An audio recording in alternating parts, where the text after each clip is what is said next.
আজকে আমি বাড়ি থেকে চলে এসেছি কারণ আজকে একটা জায়গায় ইনভিটেশন আছে। খুব এক্সাইটেড সেখানে যাওয়ার জন্য, আর সাথে আমি এসে হাওড়ায় অপেক্ষা করছি দিদির জন্য।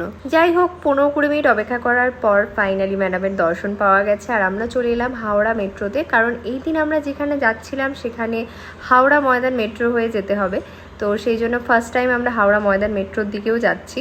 আমরা হাওড়া ময়দান মেট্রো স্টেশনে চলে এসেছি প্রথমবার। আর বেরিয়েই সামনে দেখো প্লাটিনা মল এখানে, আর এই রাস্তাটা কিন্তু সামনে বেশ জমজমাট আর আমার খুব ভালো লাগলো জায়গাটা। তো তারপর আমরা একটা রিক্সা নিয়ে নিলাম, আমাদের গন্তব্যস্থলে পৌঁছতে হবে সেই জন্য। সুমিত্রা ট্রাস্টের মাতারানী জাগরণের উৎসবে আমরা চলে এসেছি প্রথমবার। আর এই পুজোতে সমস্ত কিছু মানে মণ্ডপ সজ্জা থেকে শুরু করে ঠাকুর সবই হচ্ছে শুভময়দা।